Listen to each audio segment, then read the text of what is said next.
YouTube channel, RJAM News. Hit the subscribe button and like the video. Don't forget to click the bell icon so you get notified when a new video gets uploaded. Don't miss out on our dynamite lineup.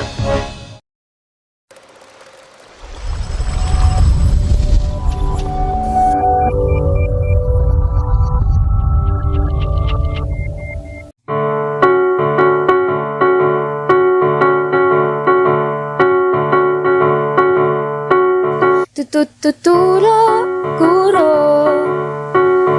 Turo-turong pangguro. Sari-sari ang hain, napapanahong usapin. Sagot sa suliranin, sama-samang hanapin. Tuloy kayo.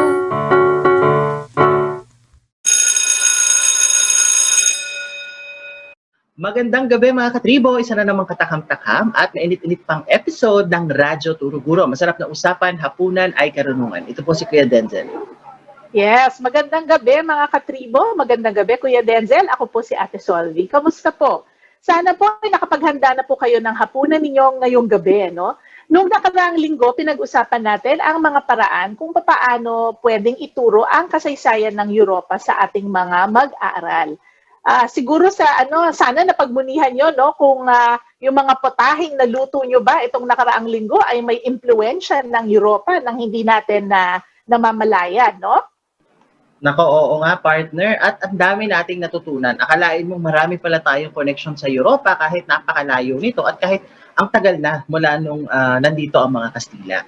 Pero ako siguro partner, ang pinakamalaki kong take away dun sa episode natin last week ay yung pinakita ng guest natin na nagsimula siya doon sa mga kakilala kong FW or doon sa mga napanood sa TV.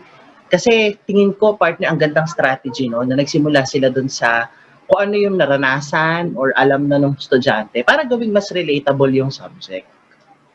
Yes, no, correct ka dyan, partner. Kaya naman ngayong gabi, itutuloy natin ang usapang Europe, no, o Europa natin.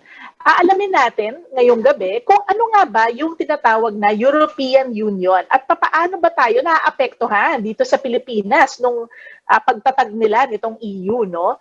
Kung meron man, no? Naku mga katribo, tamang-tama po ang episode na ito para sa mga grade 8, 9, and 10 na araling panlipunang teachers na tumatalakay sa kasaysayan ng daigdig, economics, at mga contemporary issue.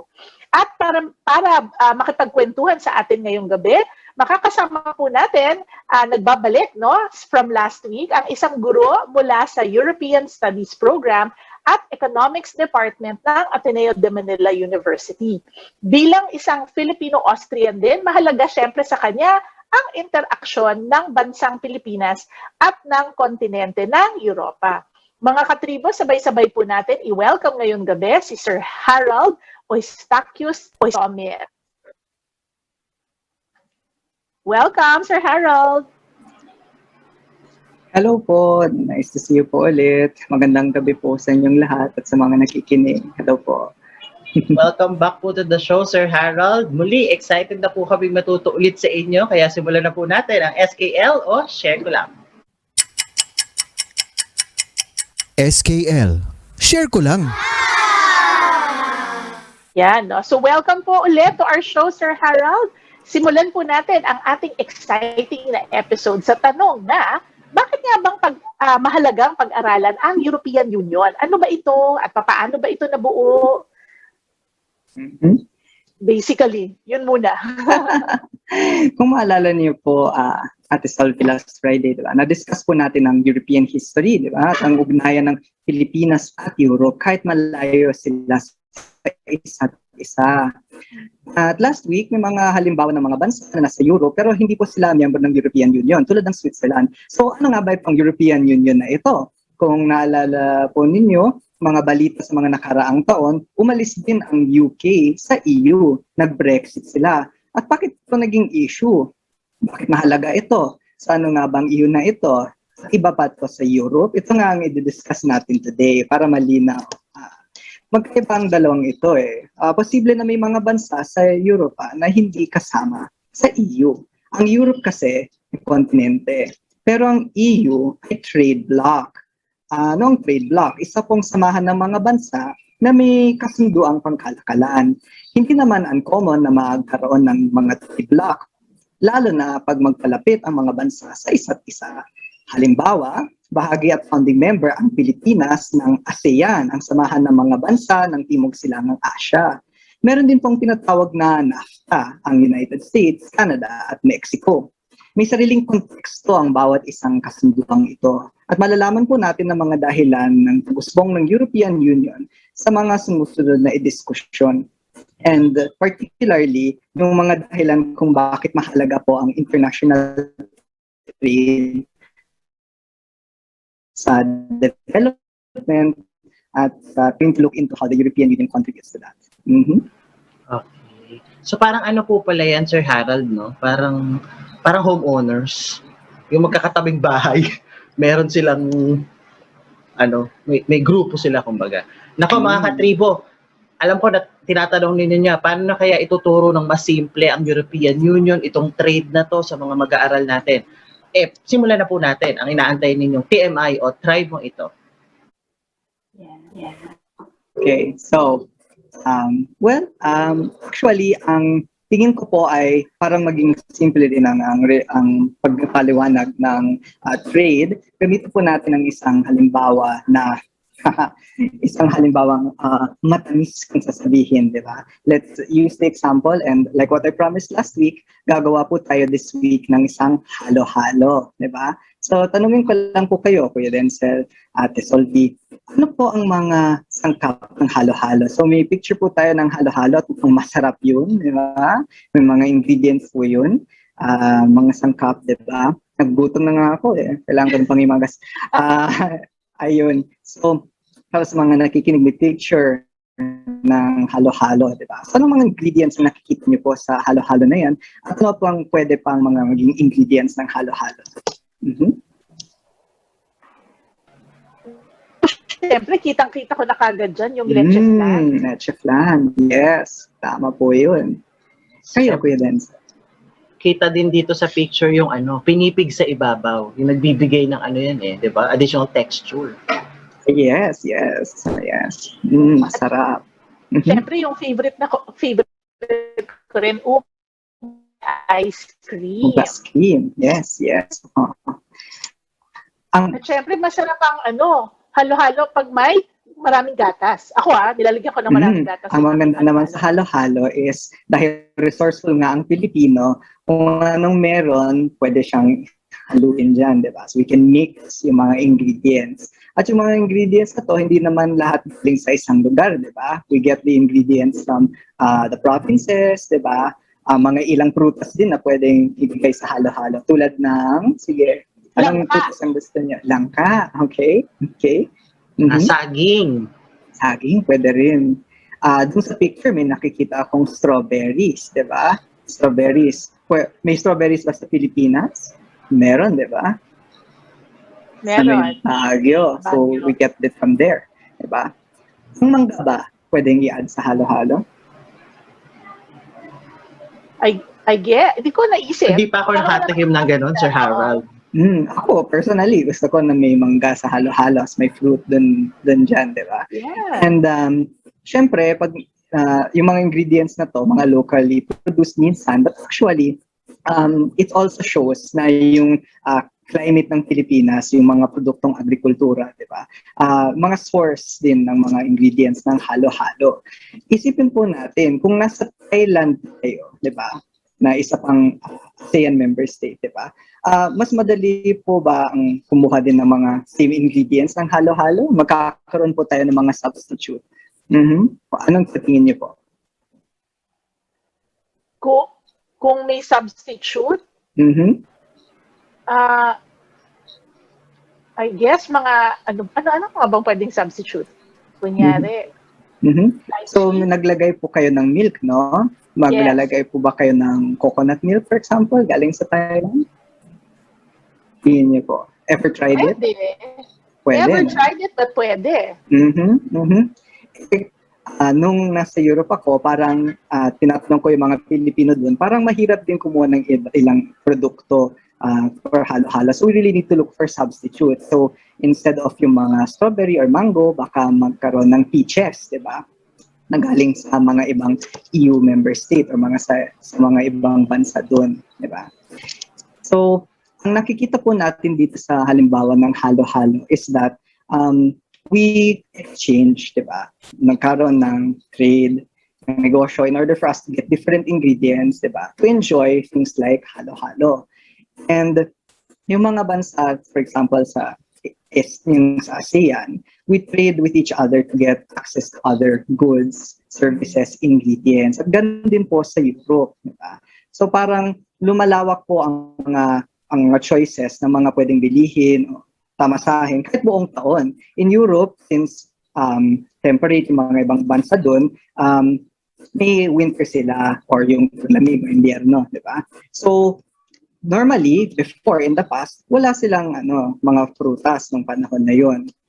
Pero dahil sa mga trade, mga kasunduang pangkalakalan, they can exchange to have strawberries even in winter from countries na may kakayahang mag-produce ng strawberries sa panahon yon.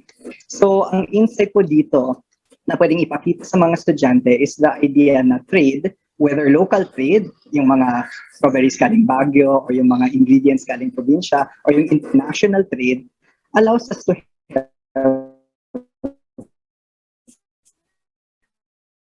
more things, quality, halo-halo. And ito, kasi dun sa metaphor ng halo-halo, makikita po na pag nag-trade yung mga bansa with each other, they tend to be peaceful societies. Hindi sila mag-aaway. They will try to produce change. Kung kayo, meron kayong mga bagay na gusto ko, o ako may mga bagay na gusto ko, di ba? Ang galing sa inyo, we can trade, we can exchange, di ba? We can make things better. And the European Union began with an idea of how to develop economically also to create peace. May konteksto po kasi yan. So, ang European Union, hindi siya always naging EU. Nanggaling siya sa European Coal and Steel Community. Last Sunday, we had Europe Day, diba? The Schuman Declaration to try and integrate Europe. Kasi after the Second World War, ang ikalawang digmaang pagdaigdig, it's really difficult for Europe. They needed a way to make their economies go together.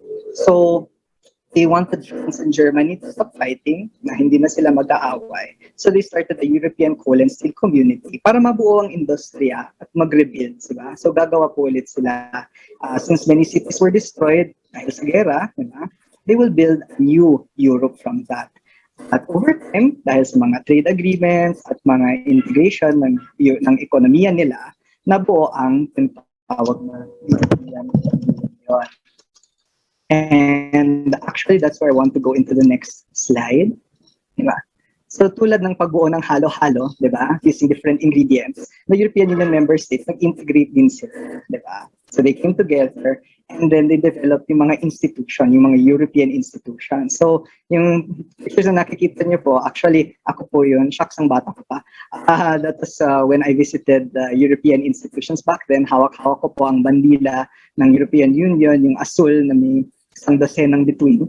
And that's a snapshot of the European Court of Justice na binubuo ng mga hukom mula sa ibang member states ng EU.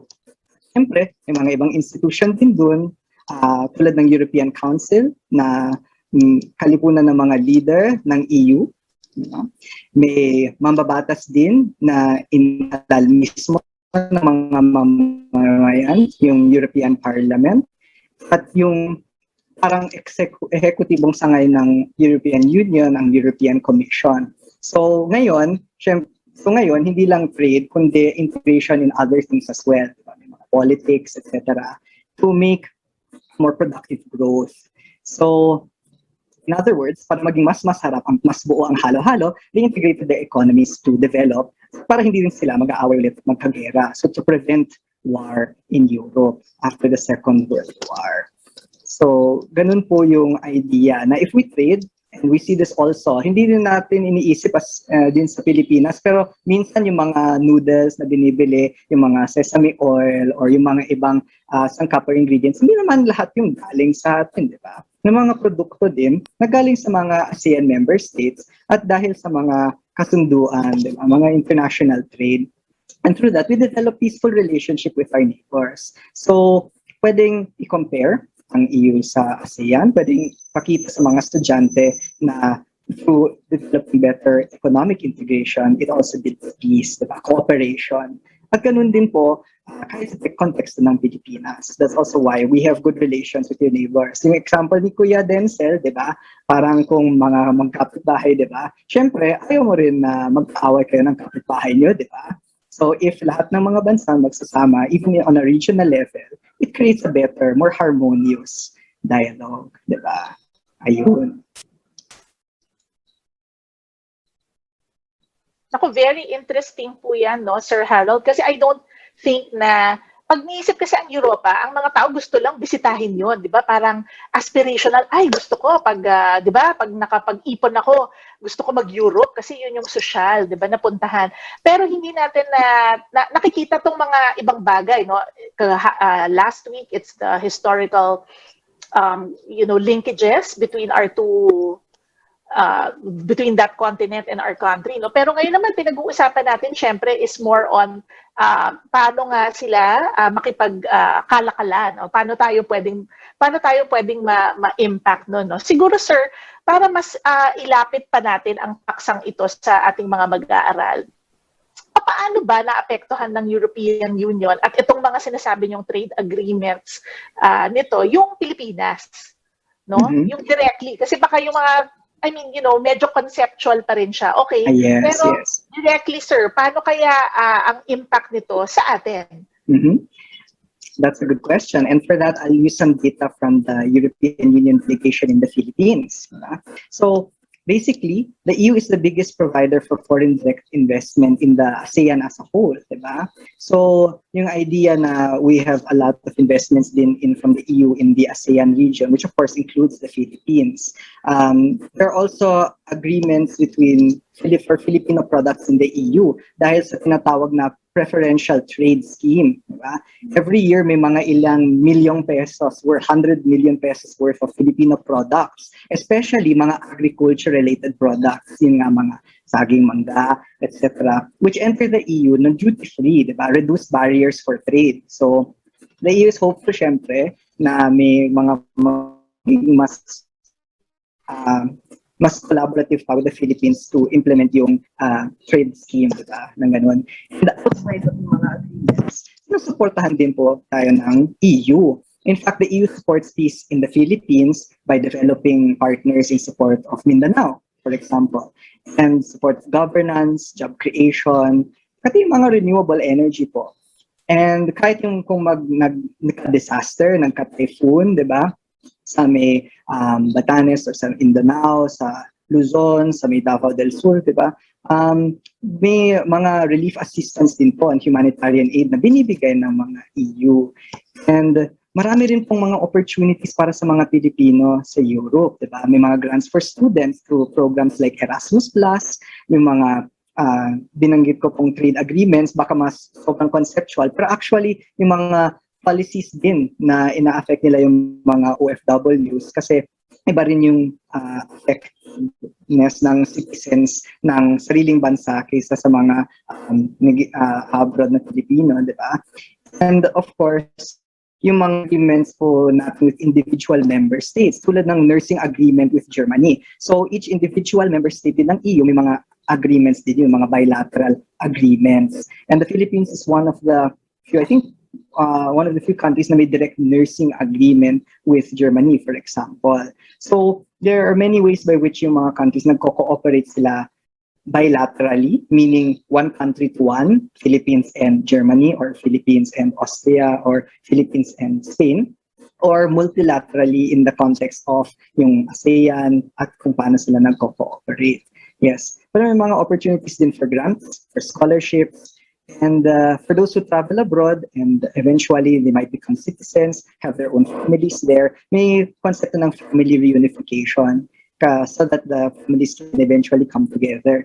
At magkakaroon din ng mga Pilipino growing up na mga mestizo tulad ko or have grown up in another country and develop a different idea of the Filipino-European, di ba? So, nakikita po natin to ngayon sa Amerika, ang lakas ng film culture, di ba? But now there's also going to be, I think, in the next few years, a Filipino-European culture. And we're starting to get there. Kaya magiging relevant po din talaga ang European Union at relevant na relevant din po para sa mga Pilipino ngayon. Totoo yun, no? Mas pamilyar siguro ang Pilipino sa PhilAm culture, Filipino-American culture, yung medyo mas developed na sila. Pero maganda tong topic na to kasi totoo na apparently marami rin ang na i-contribute ng EU, no, sa ating ekonomiya at even ayun na nga, no, sa disaster relief. So at we're really looking forward to the Filipino-European siguro literature and all of that kasi sila nga ata ang mas naunang mestizo, di ba? Ay, Kuya Denzel, ikaw ang history major, di ba? Yung totoong mestizo naman sa Pilipinas is more the Filipino and European, di ba? Versus Spanish Filipinos, at saka yung mga Chinese Filipinos, kino-consider din sila doon.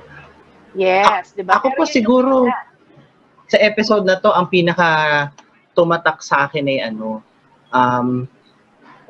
pwede ninyo po mga katribo ipaliwanag yung mga konsepto sa macroeconomics, yung mga agreement between countries sa ganito pong paraan para mas ramdam po nung mga estudyante, ay oo, naapektuhan pala ako nito. Ano pala yan? Dapat pala concerned ako kasi yung bansa ko gagawa ng kasunduan sa ibang bansa tungkol sa mga maraming bagay. So, yun po mga katribo, no? Kasi minsan, pag nagtuturo po tayo, baka syempre masyadong theory lang.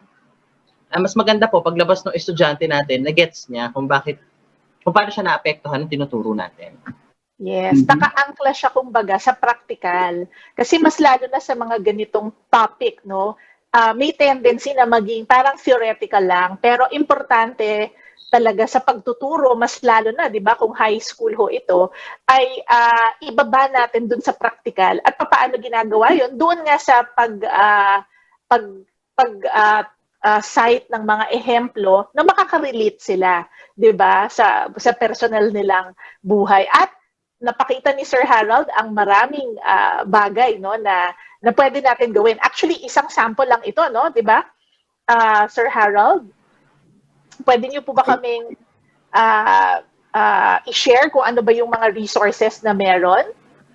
Yes, actually, as also shared in last week, we can also share again the link for our free lesson plan that was developed with the support of the European Union and the Jean Monnet grants. Isa po itong proyekto din ng European Union. Nakikita niyo po yung QR code sa screen. Pag scan niyo po yun, may page na magbubukas po. And you can scroll down and click downloads. And may shortened link din po yun, bit.ly/EUJMLP. All caps po yung EUJMLP. And pag nag-scroll down po kayo, sa may downloads, may EU lesson plan po dyan. Mag-click lang po kayo, may mga maraming aktibidades, mga halimbawa ng mga modules din na pwede nyo pong gamitin sa mga lesson plans nyo for European history or teaching about the European Union and how it is relevant also para sa mga estudyante. Tulad ng ginawa po natin ngayon and last week. So, libre po ito. Wala pong bayad. Just go to the website and get it and enjoy teaching about Europe in the classroom. Yes, no. Magandang resource talaga ito para sa atin, no. At actually, Kuya Denzel, no, habang nagsasalita si Sir Harold, I can't help but think of yung mga alumni natin, mga students natin na nakinabang, no, kasi mas malawak na ngayon yung mga scholarship na available para sa mga estudyanteng gustong mag-aral sa Europa, no, kung yung mga topics nila. So, we actually have two, 'di ba, si Lois Lois Grimaldo, tama ba? Ano ba? Grimaldo po. Opo. Yeah, Nasa Lois Spain. Grimaldo. Yes, ngayon, pero nakapag-ikot na siya, di ba? Nakapag-France na siya, nakapag Czech Republic. Oo, kasi yung program niya, kailangan siyang palipat-lipat ng universidad within nga the EU, no? So na-expose na po siya sa iba't ibang kultura, no? At we also have another alumni na volunteer naman, si Pat.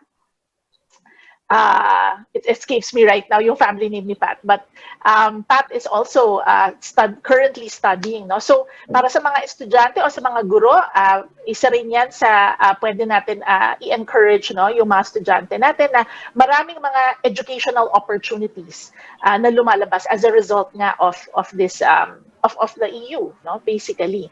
So, ang daming mga opportunities na lumalabas ngayon.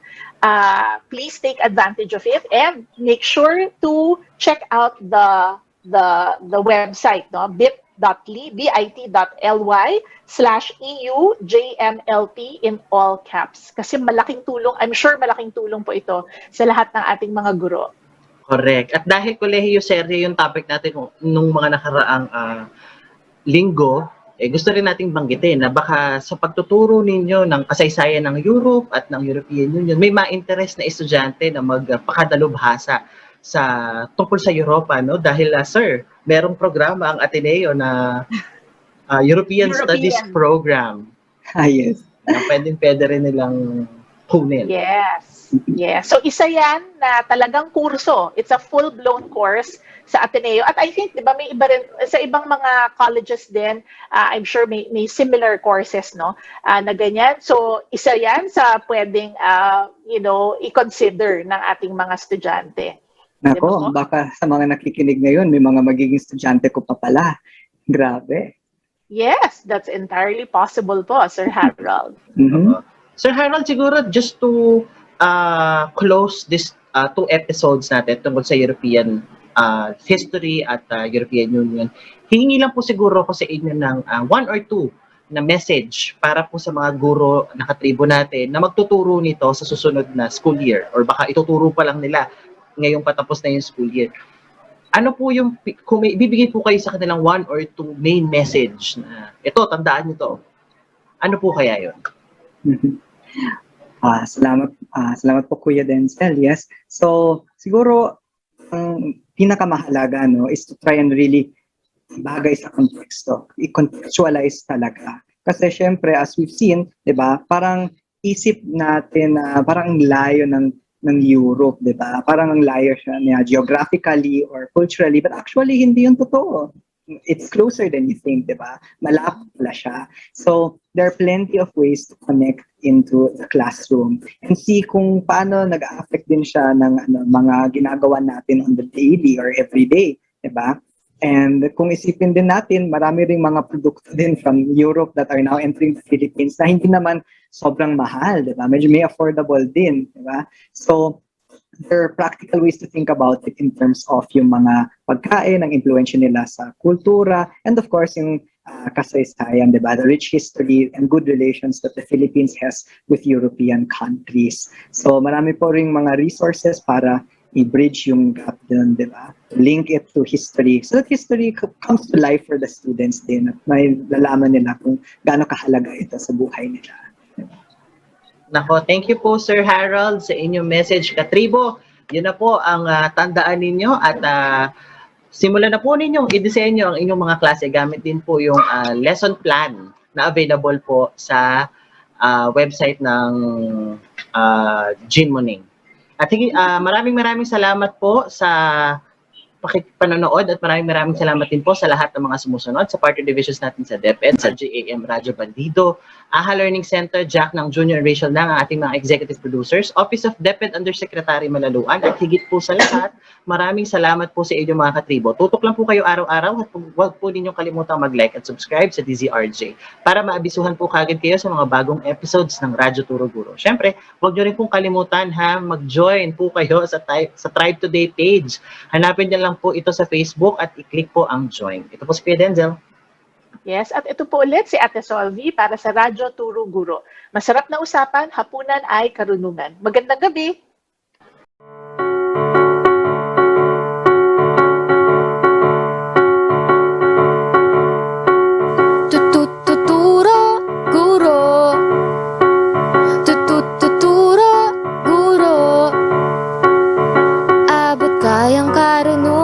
para sa mga guro't magulang, usapan at kwentuhan para sa'yo. The views and comments of the hosts and guests are not necessarily those of the station.